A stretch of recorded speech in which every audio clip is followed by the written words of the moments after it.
Pour finir ce repas très particulier au Hall du Boulingrin à Reims, les élèves de l'école de design de Reims se sont mis à table comme en 1914 ou presque, car quand ce sont des designers qui parlent histoire, quelques libertés forcément sont prises. Reportage Styliana Pev et Charles-Henri Boudet.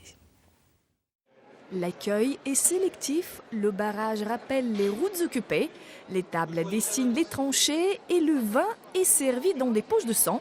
Les étudiants de l'école de design ont pensé ce repas dans le moindre détail. Chaque objet a été fabriqué par eux-mêmes. On est en cycle design d'objets, on a une option qui est design culinaire et du coup le but lors du banquet scientifique c'est d'allier justement l'idée d'une thématique avec une scénographie et un ensemble du coup qui est lié au repas, quoi. Ce repas des poilus a été élaboré par les élèves du lycée Eiffel de Reims. Oreilles de cochon en amuse-bouche, steak à l'agnole et obus en chocolat, des plats de l'époque mais revisités.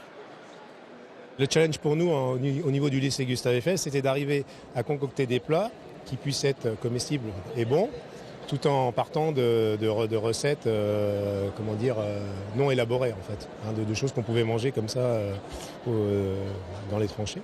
Des animations succèdent tout au long de la soirée. Le banquet était ouvert au grand public, des convives parfois surpris mais plutôt satisfaits. On se croirait dans une tranchée, il fait froid, la soupe est froide et le vin on ne sait pas s'il est chaud ou froid, donc on va voir, on va goûter. Mais pour l'instant ça va, à la guerre comme à la guerre, quoi. Oh bah on va leur mettre 20 sur 20 évidemment. Parce qu'ils sont créatifs, qu'ils sont inventifs, et puis jeunes, et que aussi c'est une manière de s'approprier l'histoire. Le banquet scientifique de l'ESSAD, un moment de commémoration, mariage de gastronomie et de design, un rendez-vous qui risque de devenir une tradition.